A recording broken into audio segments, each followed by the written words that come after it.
My name is Tiffany Goode. I am a trumpet player, a mother, a music producer. I hail from Richmond, Virginia originally, here now in Atlanta, Georgia. I have several albums out that I, probably will talk about in a little bit. I play with a group that tours called Orchestra Noir. I've been enjoying that. What else about myself would I like to share with you guys today? I think that's it. I'm a pretty healthy eater, believe in kind of vegan lifestyle, vegan living, and yeah, enjoying life. Welcome to Scratch Claw Push, a podcast about artists clawing out a place for themselves in the world. I'm Billy Joe Cones. And I'm Brendan Duke. Let's go. Well, thanks for coming out. I know, full disclosure, you and I worked together back in the day. You were actually my supervisor. So, isn't that crazy? I don't think at the time I realized how good of a musician you were. I didn't really talk about that back then, right? It's interesting. I feel like my life is in different little sections, right? And so, although I was a musician since I was 10, 9, something like that, third grade. Then I, went into a corporate kind of atmosphere and did that for those 15 years at Turner. And a lot of Turner people didn't know about the music side. And now I'm back in music. A lot of music people don't know about the Turner side. It's a real interesting separation of lives. Mm-hmm. Yeah, separation of church and state. Exactly. So did you start out on trumpet, or were you doing piano, or how did that work? Started on trumpet, right in the third grade. And just how it came about was that summer going into my third grade year, my dad came home with this trumpet. And so as the story goes, it's a little small, interesting story. We lived south side of Richmond, Virginia. I would say we were a lower middle class family. And my dad, who was a mover and shaker, kind of smooth dude, would hang out at this kind of local, we call them liquor houses. When you don't go to a bar, somebody just kind of sells it in the house and they play cards, and it's, a whole little thing. And so he would come home from time to time with different things, because it's also a bartering place. People come there and you can buy steaks and stuff. And so he'd come home with steaks or a television or whatever. We didn't know what Dad was going to come home with. But this one day he comes home with this trumpet. He comes in the house and asks, it's me and my brother. It's 6 of us all together, but it's me and my brother nearest to me, who was in the house. And he says, who wants to play this trumpet? And I was like, I do, Dad. John gets everything. And my brother didn't want to play anyway. So my dad was like, cool. We spent the night. It was such a cool night, actually. We spent the night trying to make noise out of it, not really understanding really that the horn that he got was really kind of broken down until we was getting ready to go to school. So my mom had to pull some strings, because you weren't supposed to start playing in band till 4th grade, but my mama was a cutie and the principal thought she was cute. And so he was like, sure, Tiff can play in 3rd grade. Sure. So the trumpet didn't have a case, and it was kind of broken down. The mouthpiece was shoved in and frozen. None of the slides worked. It was crazy. So first day of school, my mom put it in a brown little paper bag and bent over the top, handed it to me. I walked my 3 blocks to school, came into Mr. Jackson, who was a male trumpet player, but a band teacher. And he looked at me and he just kind of shook his head, trying to probably figure out how this little girl has this trumpet. It was really heavy too. It's I think it's made out of nickel silver or something. It's really heavy. So he just looked at me, took the trumpet away that didn't work anyway, handed me a mouthpiece that he had, and that's where we started. So that was 9 or 10 years old. Mm-hmm. This guy thought you had brought your lunch to school and then pull out a trumpet out of the bag. Pulled a trumpet out. He was like, what are we doing? Hey. That's how we began. So that you went to going to school for music as well, right? Yeah. My bachelor's is in music engineering technology, pretty much audio engineering. Yeah, and then I went on to get a professional certification in composing music for film and television from Berklee College of Music. So that's my music pieces, education wise. Oh, well, that's not true. I have another third piece, which is I am 15 credit hours away, but from getting my master's in ethnomusicology from Liberty University. Oh, wow. What do you want to do with that? You know what? That's a great question. I originally got it because I have certain thoughts when it comes to music. I think music is like the great connector. I think music transcends boundaries when it comes to culture or race or sex or anything like that. I think, where people can't speak the same language, music speaks that language. So I was really interested in understanding the origin of music in cultures across the world. And that's what ethnomusicology really is. It's the study of culture and music. And so looking at just how it came up in India, how it came in Africa, how it came in Russia, how it came, and seeing the similarities in those things and the similarities in instruments that were created, everything is such an interesting thing. And so I really was just interested in knowing the backstory behind them all. And that's really it. And just using it. I'm a knowledge person. So I could go to school for the rest of my life. Like I'm that girl. Like I'm that person who could go and just go and learn. So I don't know exactly what I'm going to do with it actually, other than probably putting in different aspects into my own personal music. But that's about it. I don't plan to teach anything like that. No, but I mean, like you said, like it can get, sort of the knowledge itself can get in. It can inspire things. Like in college, I took a class on the philosophy of physics, and that inspired like my art stuff, because I was like, oh, these ideas are so interesting and they're making me think, you know what I mean? So like it can just infuse what you already do. Exactly. That's the intention. Yeah, and plus just for music, it's cool to be turned on to like all these different things. Like I write like right now, like some of the most, I guess like the newer, happening style. I don't know what you would call like some of the most interesting stuff in guitar right now is happening like in West Africa.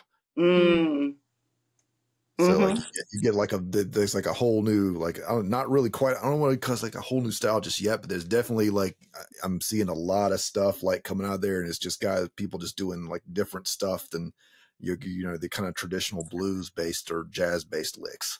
So I mean it's always cool to see that. And like, how is that? Have you been already bringing that into your own stuff? Because just listening to some of your albums, it's definitely like you're pushing it. It's not just always the traditional stuff. I mean, granted, at this point, jazz has been around for so long, and you've had people like Miles Davis and others who've just expanded the boundaries so far.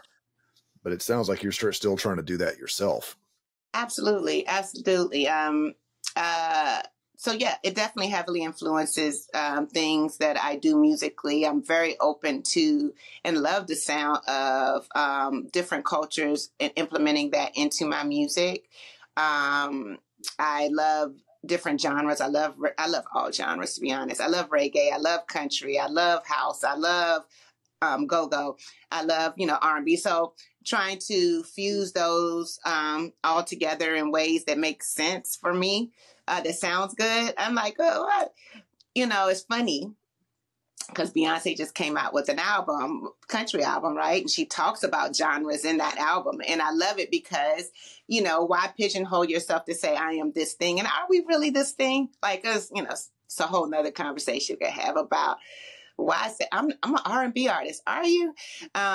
When you grow up with so many different influences, so I love pushing that boundary. And then you talked about Miles, who's one of them, of course, can't be a trumpet player and not love Miles. So he's one of my favorites.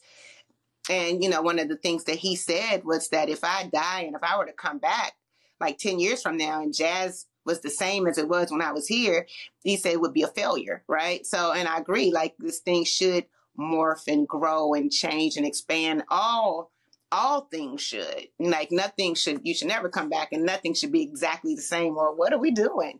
Like, are we asleep this whole time? So yeah, I love it. I love that part. And I love that you listen to the music. I love that you said that about like, are we asleep? Because like some people just want to hold on to the past so much. And it's good to like be aware of it. Like, you know, when I was younger, I discovered certain musicians. Like in high school, I discovered Led Zeppelin. And like college, I discovered Leonard Cohen and Ella Fitzgerald. Like those were two of my big ones, you know? And so it's like, you're always discovering the past if you didn't live through it, right?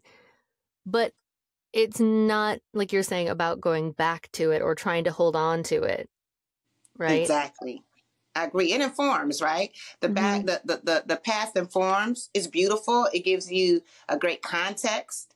It allows you to, and I love sometimes playing traditional jazz, right? When I go into jazz venues, traditional jazz venues, they want to hear some traditional jazz, and they want to hear, you know, some modern stuff too. And then they want to hear a lot of different things. Let me just say, everybody has a different definition, right? And the truth of the matter is the best thing you do is just be authentically you in those venues. But yeah, I love that the past informs what you're doing now, but it's not meant to stay there. I love, like, I get compared to Miles a lot. I get compared to a female Miles all the time, which I find to be very humbling. And I'm very honored for that. But it's true. I listened to your album. The first album of yours that I got, I listened to, and I immediately thought of Bitches Brew. Oh, like one of my favorite Miles albums. I think there was a piece. I think it was a very specific piece that's immedially what jumped to mind, and that's always been one of like my favorite jazz albums, just because it's so freaking off the wall. But I was hearing shades of that in what you were doing. I'm like, yeah, okay, I know that's the most like I know I can get down with this. So I was like, if you can get me thinking like on track with Miles, you've got the stuff. Oh, Brandon, I'm going to shoot you that money a little bit later. No, that's sweet. Thank you so much. Yeah, I get that often, and I'm always humbled by it. And of course, I grew up studying some Miles, and I mean, I studied a lot of things. I was blessed to have a lot of trumpet teachers. I ended up having a lot of male trumpet band directors, right, all the way through college.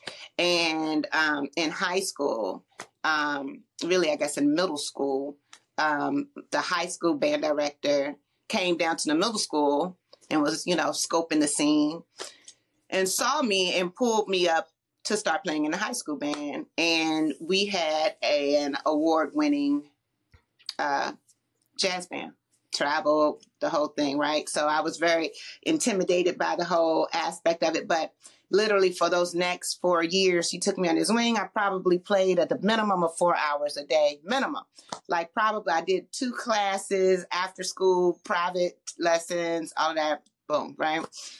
For many years, started gigging around 13 and all of that. But we studied Miles, we studied Freddie Hubbard, who's probably my favorite, and so many, you know, other different jazz musicians. And so, like we talked about just now, Billy Joe's, that it informs me for sure. But it's interesting when I get compared, because it makes me wonder how much of that is really infused in me. Like I never really think about it at the time that I'm playing, but I was like, okay, I guess so, right? And so I'm always humble when people say, compare me to Miles or any really professional person, but you know, but Miles, he's, you know, legendary in so many ways. Like he's such an artist in so many ways. I loved his thought process even more than I loved his music. I loved his thought process. He was brilliant. So you started gigging at 13? Started gigging at 13. Yeah. So my band director, who was for Richmond, and probably, you know, it's just because he lived in Richmond, he was a, you know, Richmond celebrity, you know, as far as jazz goes, you know. And so, yeah, we were good enough that he would take us and he would make a little trio band or quartet band with the band members. And he threw us out like, okay, you got a gig over at here this week, or you're over there this week. So it was cool. And it was like, he leave with $50, but $50 for 30 minutes. I'm good with that. I was like, oh, yeah, thank you. You know, to play some trumpet voluntary over here at a wedding or go do a quick jazz set over here. I'm totally good with that. So that was my life.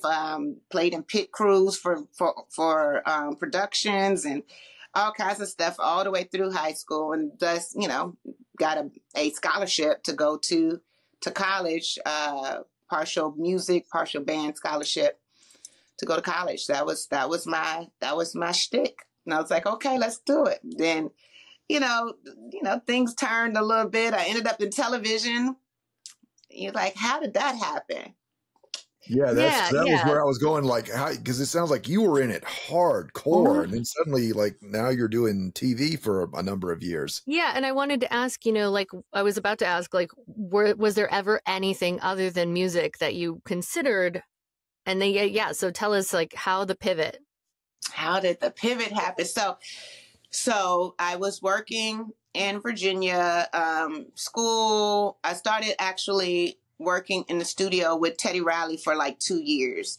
That ages myself, but yes. So I worked with him for about 2 years in his studio. He had Future Studios in Virginia Beach, Virginia. And once I graduated from Hampton, I worked for him maybe another year, something like that. And a friend of mine was like, hey, Tiff, who's also audio engineering major in Hampton. He was like, I started working at WVEC Channel 13, which is an ABC affiliate in Norfolk, Virginia. He was like, it's kind of like working the board for audio. Like, it's kind of quick learn. You want to come through, like, we're looking for one more person. I said, oh, okay, why not? They were paying better than I was also working at the school. They were paying better. I said, okay, cool. I'll learn. I met Bob, who was the manager. Bob was like, I don't feel like really teaching another person master control, but I'll teach you. So he taught me master control, and real master control, right? Like actually touching the buttons and calling people in and counting people, news, craziness, everything you see on TV. When you see a crazy news movie, it was all of that. And I did that for a year. And then I went onto this TV, I think it was called tvjobs.com or something. And they were hiring at Turner Broadcasting, and they were hiring at ESPN, right? Bristol, Connecticut, or Atlanta, Georgia. They had a bunch of other stuff, but those are two that resonated with me. Interviewed for both, got both jobs. So it's like, okay, great. Had to go to both locations. Bristol, Connecticut was a little cold, a little barren. It looked like it was not a lot of fun, and they were paying less, and the price of living was higher. And Atlanta was warm. My brother lived here. The cost of living was lower. I was making more. There it was. So then May 2000, I moved, and I started. And so there it is. And I did that until 2015. January 2015 was when I was let go from Turner, when they did like 700 people, and they let go of my whole department. So, and that was the blessing, right? So the blessing was because, brief note, and I won't go into my preaching, but brief note was that I was really like, oh, I can stay. I was very kind of, highly regarded for my work there at Turner. And so I was like, oh, let me go. I'll go ahead and interview with some other departments and go back into that time I was no longer doing mass control. I was a business consultant, internal business consultant with inside of Turner. And I was, having the coffees and the talks, right? Yay. And this guy kind of spoke to me because I've been there 15 years. You got a year severance, right? Once you left. And God could just kind of say, hey, so when are you going to get like another year severance? Like that you can kind of like sit down for a moment and think for a moment. And I was like, it's a good question. So I said, okay, bet. I canceled. I went and canceled all the rest of my coffees. Probably had a couple more months within Turner. Chilled out. I did. I was like, okay, cool. We need a couple more months. And then, when it ended, you go through a grieving process of any loss. And, but then I said, okay, I think I'm going to go give a real run at doing music. shifted all the way, went directly into it, and haven't looked back. So when were you still gigging during this time? Because again, like I was, Turner? At Turner, because you and I worked together for a little while, and I mean, we're still kind of in touch even after you went to the other department. I don't remember hearing anything about this or anyone even saying anything about it. No, I wasn't gigging. I was doing background kind of stuff. So I was doing music for film and television, doing stuff that I could just kind of do at home in my little private little studio area and send it out. And people were asking me for like tracks or something like that. So I was doing little production stuff, but not out there because of course, the view of corporate America is a really interesting view.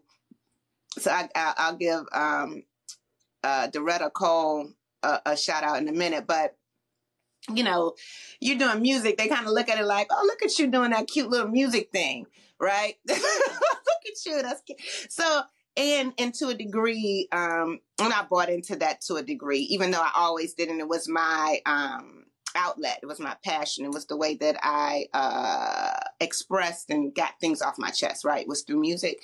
I was still like, I was being an adult. I had a kid, you know what I mean? I had things that I had to pay for. I was being an adult. I was being responsible, right? Do what responsible people do. That means you go work, and I had a good job. I had a great paying job.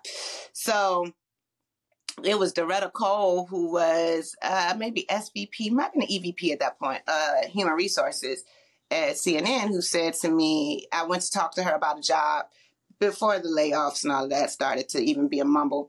And she said, I want to talk to you more about this, because I had music on my resume. I want to talk to you more about this music thing that's on your resume. First executive I had ever talked to ever said that to me. And I did. I started talking about it, and I was like this. She was like, I want to see you explore that a little more. Interesting. That seed, and I tell her whenever I see her, I just saw her, matter of fact, like a month or so ago, just happened to bump into her. And I said, man, that seed right there, that you planted that seed was so pivotal and so big for me when you said that. I was like, oh, so give Doretta Cole a big shout out when it comes to that. She definitely made me start to head that direction without her even knowing, without me even knowing at that moment. It's amazing how something that small can sort of, snowball, I think. But I'm curious, when you jumped ship, when you got laid off and you had that epiphany of like, I have a year, what were your first steps of getting yourself back into it?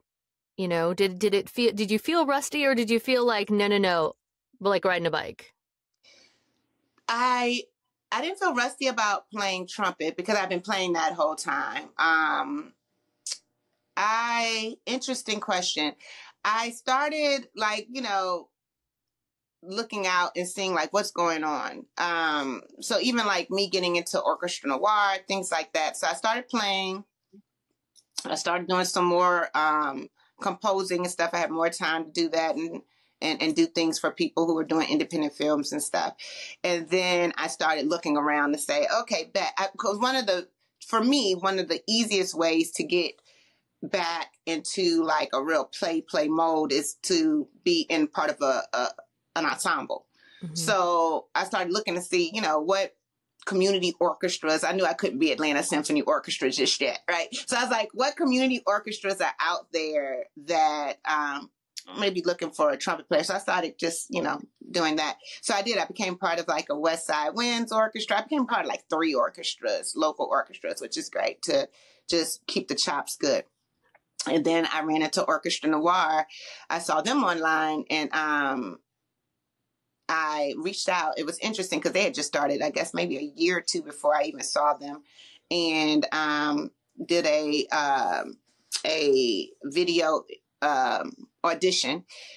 And then they were like, yeah. And then I've been with them now for about 6 years, 7 years, something like that. And then over the last 2 years, we started really 2-3 years, I guess, we started doing this 90s vibe, 2000 thing that has us touring. So, which has been great. Like, who knew we were going to be touring? Who knew I was going to be touring? That's great. But in addition to my own band, the Good Stuff Experience, which is a quintet typically, but it can flex between a trio to a quintet. To just me. Sometimes it's just me and tracks. So yeah.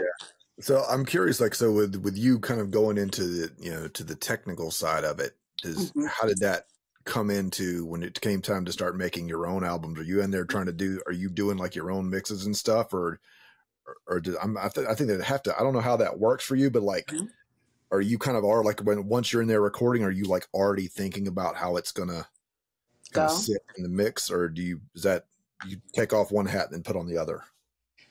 Interesting question. That's a great question, Brandon. So I did my first 2 albums, really the first 3 I did, I recorded and I mixed. The third one, someone else mastered. But the first 2 I recorded, mixed and mastered.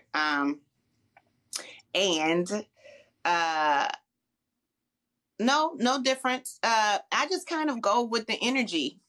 I get into there, I start recording. I find it depends. Sometimes, from a process standpoint, I'll hear a beat or something that resonates with me, and I'll start building based on that beat. Oh, this beat's dope. Let me find bass, or let me play a bass line, or let me whatever. Right.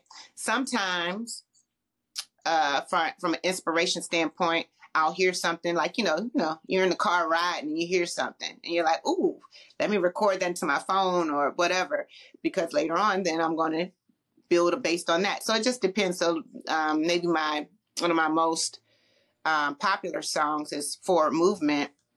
And that came to me from me hearing the line that you hear in that song, and then me building the rest of it out. So it just kind of just depends. But yeah, I just wear both hats and just fluidly go through it. Just like, okay, boom, boom. The recording part is, pretty, self whatever. But then, yeah, at the end, mixing it and mastering. I decided the last time I did an independent distribution deal with a company, and they mastered it. I'm currently working on my next project. I have a manager now. Okay, who knew that? So I have a manager now, and he's also a brilliant audio engineer. And so working with him on the next project. So I'm excited about that. I'm excited to partner and see how that comes out, and see if I can keep my same sound, or, even that much better with somebody else in the mix. That's going to be an interesting piece. I'm like, But yeah, enjoying that part of it. I'm curious. I'm sorry. Go ahead, Billy. Oh, I was going to say, I like hearing that, because I think some artists are scared to collaborate because they're so married to their style or their way of working. And there's so much amazing beauty that can come if you kind of let go of a little bit of that control and just like go, okay, let's see what's going to happen, I'm all about the journey, right? And I love to collaborate. I'm coming from corporate and from all the stuff that I did there. One of the things that I used to teach and preach is the power of collaboration, the power of many minds coming together to make something bigger than what just one person can make. And so I'm excited to do that. But let me just say, it is scary to let go of the reins and be like, okay, it's a little scary to do. And I think as an artist, you're naturally sensitive about everything that you do. You're naturally, I'm not a person anymore, for sure, who allows a lot of negativity. So the moment, if I'm in a place or space where I'm trying to create and I feel any of that, we can just end the session right there, right? I'm not going to, there's no need to stay. So it is about environment and having the right, person around you and the right energy. You're going to hear me say that probably a lot, but the right vibration in order to create. And luckily, like me and my manager, we jiving. So I'm like, okay, that's working out. So we'll see. I envision great things to come from it. So it should be out, matter of fact, by, I have a show August 1st at St. James, and St. James Live is in the south side of Atlanta. And we're going to roll it out in conjunction with that show. So it should be out in the next couple months. We're 2 songs down. It's going to be probably an EP, so it's probably like 5 songs. So I'm wondering, like, what, from working on the corporate side of Turner, what of that experience were you able to bring into your, going back into your musical career? Like, was there anything that you were able to take from that and use? Everything is purposeful, right? That's why I'm trying not to get into a preaching mode, but everything is purposeful, right? Everything you experience has a purpose that builds into your passion, into your purpose, right? Even if you don't see it then, like, right, I spent 15 years there, right? I've spent 15 years at Turner doing many various different things, being able to travel and go to London and all the like beautiful, beautiful things I was able to experience through that. I'm very, very grateful for those years. And being able to take my son and my mom with me, try like the whole thing. But I learned, my job when I was, let go was strategy, leadership development, team development, branding, building culture. Everything. There's very little that I learned there that I don't use here. Now, mind you, I have an MBA in marketing and in decision sciences and information systems. So,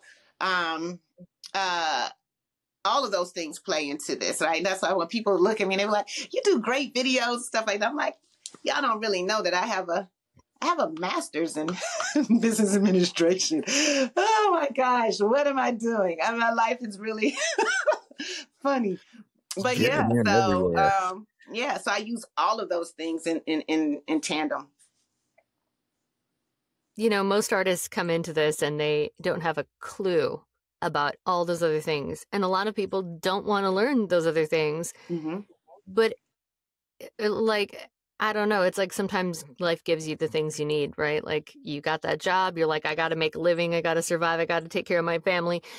And so sometimes I think if more artists would kind of just give in to that a little bit and just be like, okay, I'm at your mercy. Because I kind of, mostly stayed out of the corporate world. Mm-hmm. But even just being in restaurants, like there are a lot of things I learned from restaurant work that feed right back into all this stuff. Or I did some marketing work for small arts organizations, and that all has fed into, and it can be so fun to learn about some of that stuff. I used to think business was boring, mm-hmm. And when you start thinking about it as like strategy and also boosting something that buoys your art, you can view it in a different way, right? Yeah. Absolutely. I mean, because there's a lot of art that happens in business, right? There's a lot of creativity that you bring to business. There's a lot of creativity you bring to any job, whether it be restaurant, like whatever, like how you approach it, how you do it, what insights you bring towards it. It's huge, right? And so I think I've always pictured myself as an artist, even at Turner. I had to, build a lot of decks, do a lot of presentations. So that part, right? Mm-hmm. I went at Turner, I used to do a lot of presentations in the end where I started shaking in my boots. Ended, they would be like, Tiffany, can you come up and speak? And it was no problem. So transfer that into music. Now it's not the same exactly, still shake a little bit, but I'm a little bit more comfortable and able to, tap into some of those things that I learned from being able to get up and speak, right? And going through the experience of shaking in your boots, speaking, to being great at it also lets you know you get ready to perform and you start with shaking in your boots, that that you just keep doing it and you keep doing it and you keep doing it, because eventually it's going to be nothing to you. You're going to be like, okay, here I come. I'll be like, Tiffany, yes. Let me grab my horn, right? So those things, those transferable skills, as they would say in corporate America, your transferable skills. Like, it's interesting to see that they absolutely transfer to to my passion, right? And so I'm excited about that. But I will say, when I was getting ready to leave Turner, I was over it for sure. Over it. I was so tired. I was tired of the politics. I was tired of the whole shebang bang. I'm mentally exhausted. I was exhausted. And what made me really say, let me go ahead and take that year, other than, God and all of that, was that too, I was tired. And so I needed a break. You never really know that you need a break off of the little wheel until you are able to get the break off the wheel. And then you're like, okay, there's some people who are not on the wheel, or they're on the wheel they choose to be on, right? But literally, before I would go into work, sometimes I would sit in the car and cry, be like, I don't want to go today. So it was a blessing, because I swear to you, I have elongated my life through leaving that and doing what I love to do. Because I was exhausted.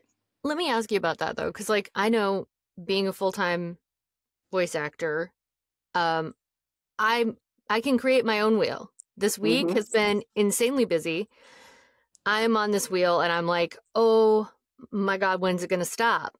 I want to get out and walk outside. I haven't had time this week. I'm barely getting stuff done. The self-care, I've gotten the yoga in at least.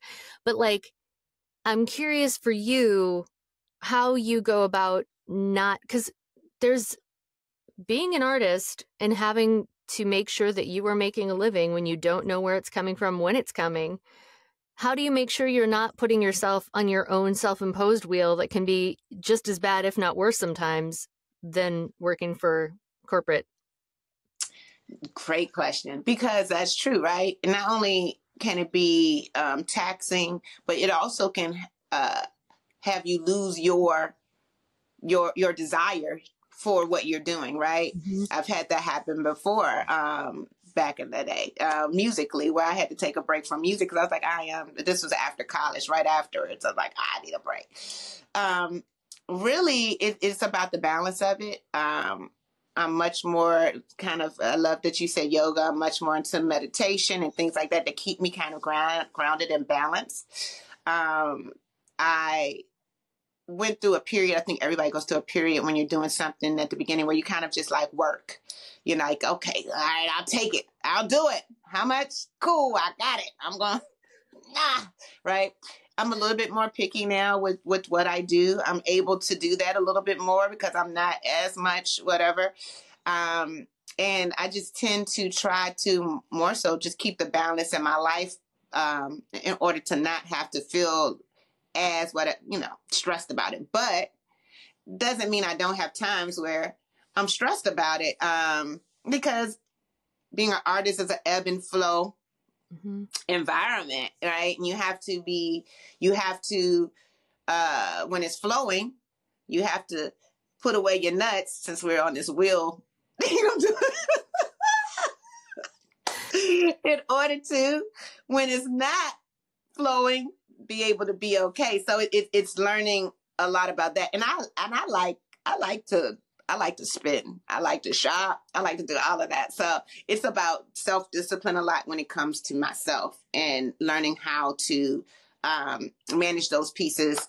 And then that allows me to have a little bit more selection process in what I want to take and what I don't want to take, or when I'm and I give myself grace on the days that I'm like, I'm not feeling it today. I'm not going to what I do every day is I'll practice every day. I practice every day. That's the only thing I can tell you that I'm definitely going to do every day.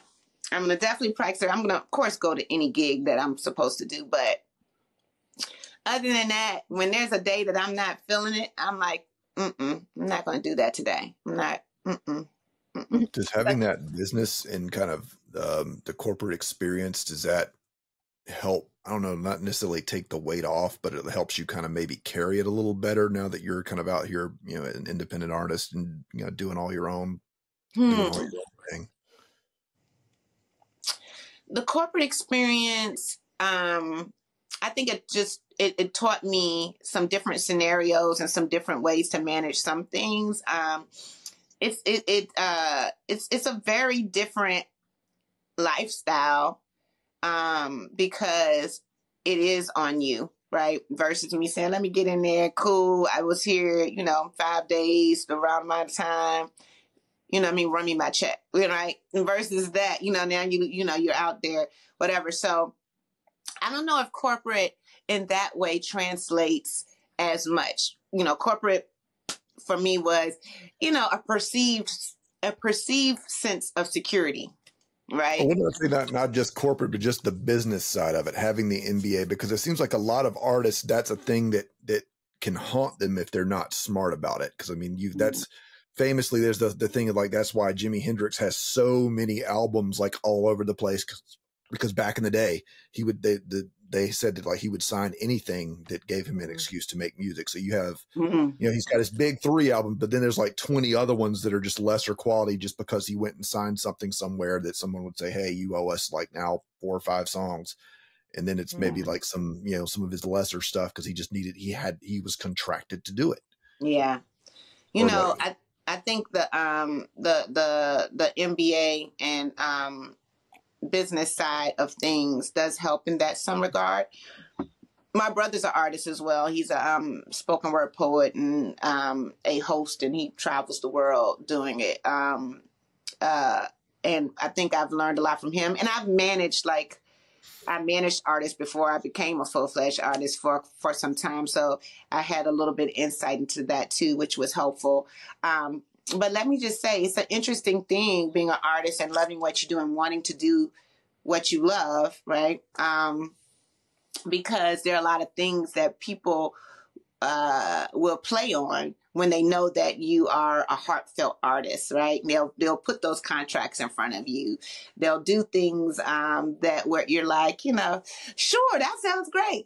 That's why I'm excited to have my manager now. I think I've done well. But there are things that I'm like, yay! He's like, wait, like, let's look at that. I don't think that's enough. And I'd be like, wait, what? And so whereas in the artist, the love part of the artist thing jumps at the opportunity. That's a great opportunity. Let's, he is doing a beautiful job of giving me a moment to pause and to think and giving me different perspectives and different ways to look at things to say, maybe that isn't like great opportunity and maybe we can make it work out that it's beneficial in the way that it should be. But at this point with, what I've done, I guess resume, so to speak, when it comes to music, he's like, no, you deserve more. You deserve more. Hold on. Let me talk to him. And I love that because, the me person would be like, yay! It's so much easier to have somebody, for somebody else to advocate for you sometimes is so much easier than advocating for ourselves. It just is. Say that. Especially with money. Especially with money, because honestly, I'm a giver. I'm such a giver, my Lord. I mean, my goodness. That a lot of times I'll give it away for free. It's been my problem. I mean, sure, I'll do it. Hell yeah, what you got? Yeah.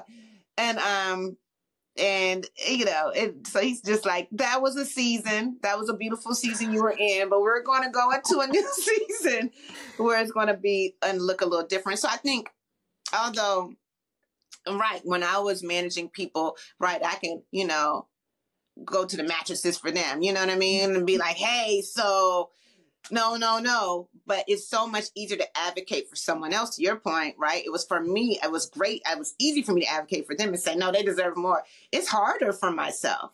And I don't know what that is. That's an interesting thing. It's something to think about, but I guess it is about valuing yourself and having people look at you and say, no, you're worth more. Well, and it does take a certain degree of privilege, right, to be in a place where you feel like you can afford to say no to stuff. Yeah. Right? It's a thing. It's really a thing. Before I went solo, if you will, I was part of an all-female reggae band, right? Loved it. Adored it. right? Love those ladies. And that was a very, learning different experience. But I remember always thinking like, guys, we have to earn our stripes. And one of the things that happened with us was, because we were all female reggae, and that's not common, was that people started being quickly like, oh, we want to have you guys. We want to have you guys. We want to have you guys. Right. Because of that. And, we had a lot of quick success. And I was like, we really haven't really, had the strife of it all and blah, blah, blah, blah, blah. And that was a big learning experience about, what does it take and how do you go back, or whatever the case is. So when it came to me going on my own, which happened really in 2020, it happened during COVID that I shot out on my own. I took those things with me, and I did have a really big thing around, having to pay my dues, so to speak, beforehand. And I would say I did. It was very different, but yeah. But there is something to be said about a female trumpet player. We are out there, but it's not a whole bunch of us. But we are out there. I follow many of them. But don't you think, like, I like going back to the whole artist self-worth and all that stuff, like, don't you think like working since you were 13 is paying your dues? Or was it a thing of like, was it from coming back into the industry later after the corporate thing that you felt like you had to somehow catch up or something? What a great question, right? Because at this point, I've been doing it for well over 30 years, right? I've been doing music. And it's interesting. Such a good question, Billy. Ciao. I mean, it's a little bit rhetorical. You don't really have to answer it. No. You just started this yesterday. You've literally been doing it for the vast majority of your life. Yeah, it's really probably a personal thing. When it comes to me as to why that. I know people who been doing it a year or two and feel very, very like, hey, you know what I mean? And it's they deserve to be whatever. I love that confidence when I see that in someone. I'm never going to squelch that from anybody. Even I'm like, 2 years, guy, come on, stop playing with me. But I think it's very personal, right? For me, it's like, I don't know. I look at the Mouses and I look at, I listen to the stories and have you been on the in the Chitlin circuit and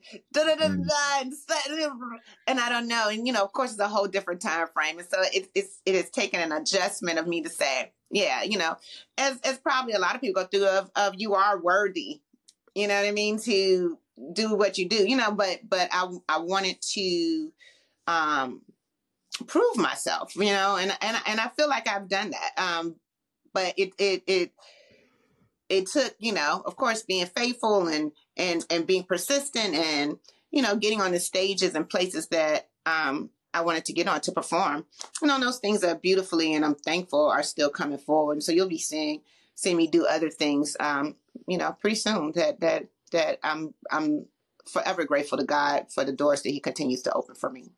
I just want to share some, like, my own personal life that, like, there was a point, it was over 10 years ago, but like I remember being, at the time, like, frustrated that I wasn't getting into these mid-level theater companies. I was like, I'm auditioning. I'm like networking. I'm doing all this stuff. I'm taking classes. I'm doing these things. And I just wasn't getting in. And my boyfriend at the time was like, why bother then? Why bother with them then? What, like, stop trying to beat your head against this door. Skip that. Go up to the top ones. And I, at the time, was like, that's not how it works. That's not how it works. You can't just, like, skip this mid-tier because these theaters up here want to know you can do it. But then doing voiceovers changed my perspective a little bit. Mm-hmm. And I went to a conference this year, and somebody at the conference said, don't waste your time, basically, don't waste your time beating your head against a door if, like, one of the lower doors isn't opening. You're going to spend just as much time trying to get in with people at the top and form those relationships as you will with all of this. And these people at the bottom don't have the confidence to know what they want or need in the same way that these people do. And so that totally rewired my perspective on it, in the sense of, like, yeah, sometimes you can skip ahead, so to speak. Mm-hmm. And sometimes you're just not in the right place or something, Exactly. you know? You kind of have to adopt that why not me attitude. Cause like you were talking about, you got these people that have only been doing it 2 years and they're just out there like, hey, I'm on the spot and like I deserve it. And like some people are just like that. But then you got other people that, again, and I think it maybe especially in the music industry, because you hear all these stories of these guys that were just like they're doing the Chitlin circuit, or then you got like the Beatles in Germany, you know, the whole 8 days a week thing. Guys just playing until they were, you know, falling down from exhaustion. And it's just, it's such a, you can get lost in that mindset and think, oh, well, I haven't put in enough time. But at a certain point, you've got to make that leap and say, okay, it is my time.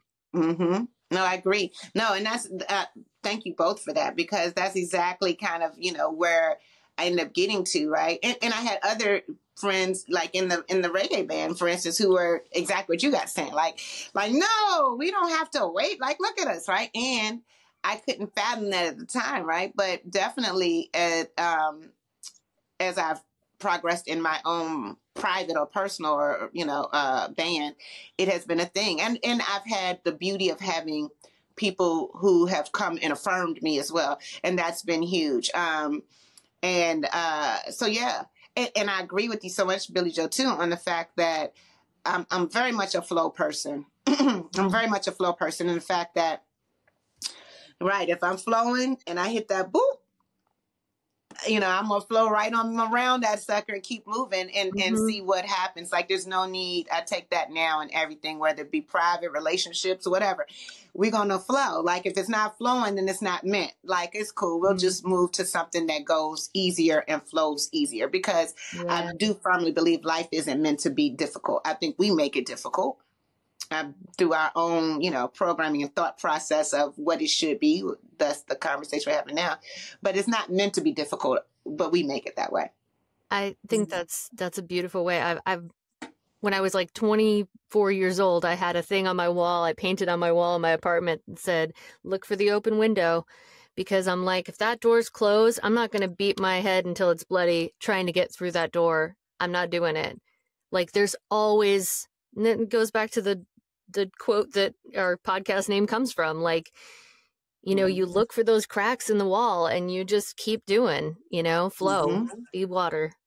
I wanted to ask you also, though, we kind of skipped a little period of time. So like, when you went from job to, then you said you were with like 3 groups, 3 different orchestras.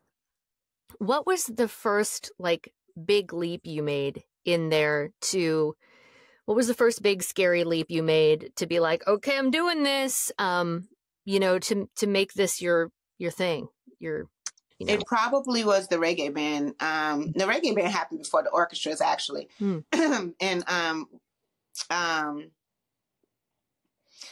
I was at the time doing the back stuff. I had a boyfriend at the time, and he was an extremely brilliant producer. Brilliant, right? You know, all things, you know, whatever. So, and I met a friend who, she was a co-parent in the fact that both of our kids went to the same school, but she was a singer, and she was having a gig in Gainesville, Georgia, which is where she's from. And I told her, or we talked about me playing behind her. So I went to Gainesville and played behind her, me and my ex-boyfriend, because he also played trumpet. And that was when, like, oh, okay. And I told her, oh, we should do that again. And she was like, you know what I really want to do is start an all-female reggae band. I said, say less. I'm a manifester all day. Tell me what you want. I can make that happen. So cool. Let's do it. Right. So we get into that. And so it was literally, probably my biggest first step was Soul Rising, the reggae band, and, being on that stage. And I'm so grateful. I'm so grateful to those young ladies, to those women, because we created such a, atmosphere of trust and love that before we went on stage and every place, that everyone just was like, okay, let's go do it. Because at that point, we probably all were, you know, amateur, whatever, is getting on stage together, right? But it goes back to the collaboration thing too, right? Mm-hmm. It's more strength in the whole than the sum of his pieces type thing, right? So that was probably his very first big step. But then the next big step was going solo in 2020, and just COVID. So as God would set it up, you gotta love God. I love it. The way he set it up was that, he separated us, right? The reggae band. And I'm still doing my little music at home. My brother, who we all stay in the same house, my brother was like, why don't you release your music, like your album, during this time period? I hadn't even looked at my group of songs that I had done as an album. It wasn't my thought. I was just doing these songs, right? Cool. We're listening to it. I was like, let me consider it. Bandcamp at the time was doing, and they still do it, a Friday thing they do once a month where they don't take any of the profits. You can release your music, all you. So I was like, I'm going to release a single and just see how it goes, right? See if people, laugh me off the block or they're like, that's cute. And I released a single, Forward Movement, which is the one that's probably most popular, and people loved it. And I got so much feedback from it. And that's what prompted me to release the first album. And that's what set me going from then on out. And just what I know is that, all you got to do is really kind of just put one foot in front of the other. Like the doors will open, the things that's supposed to happen will happen. The people who are supposed to come in your way will come in your way. It's interesting as you just stay on your journey, how the opportunities will just come and present themselves. And you're like, I never saw that coming. Never saw it happening, right? And so I've had many of those things happen where I did American Soul, which was a spin off of or a depiction of Soul Train that BET did. And I played Cynthia Robinson, who is female trumpet player, pioneer for Sly and the Family Stone. And she, she played trumpet, but she also orchestrated and did all the horn lines and all these things. So an honor to play her. But I didn't see that coming.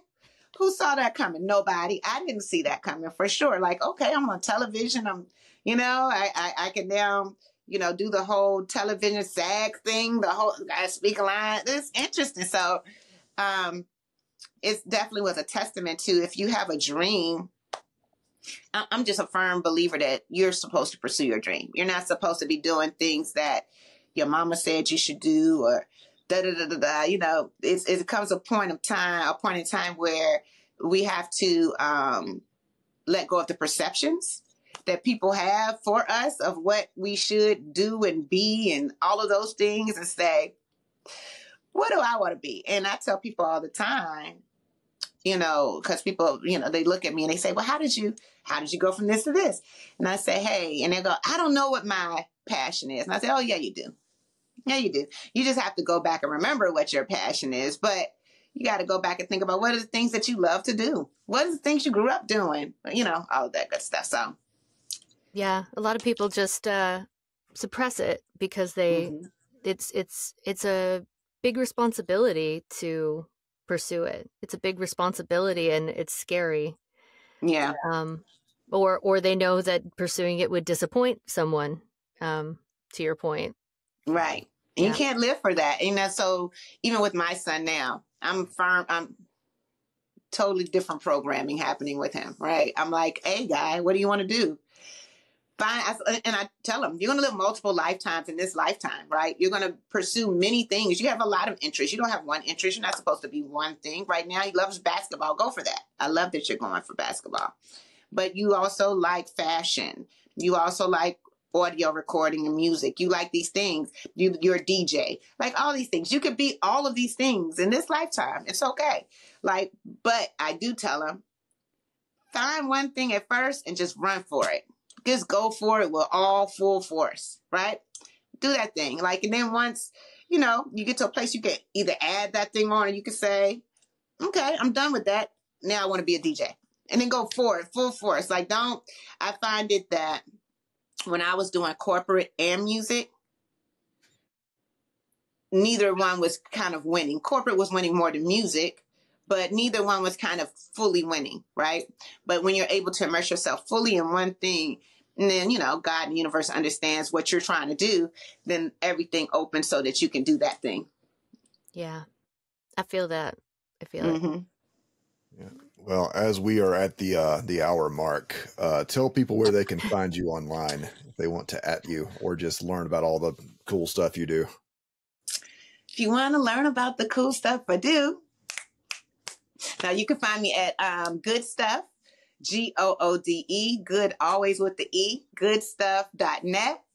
You can find me at, that's my website. If you can find me on social media, Instagram and Twitter, you can find me at Life's Good, LIFESGOODE. Yep. And then on Facebook, for those who are my age, who are still on Facebook, yes, we are. You can find me at Tiffany Goode on Facebook. But as well, for any music platform that you desire to listen to me on, I'm under Tiffany Goode. Awesome. Thank you so much. Thank you guys. This is a pleasure. I really enjoyed it. That will be all for this episode. To keep up with the show, follow us on social media at Scratch Claw Push. If social media isn't your thing, you can contact us at scratchclawpush@gmail.com. To learn more about the show, visit scratchclawpush.com. This podcast has been a Carcutta Media production. This recording, or any portion thereof, may not be reproduced or used in any manner whatsoever without the express written permission of the publisher, except for the use of brief quotations in a review. Copyright 2024 by Carcutta Media, LLC, all rights reserved.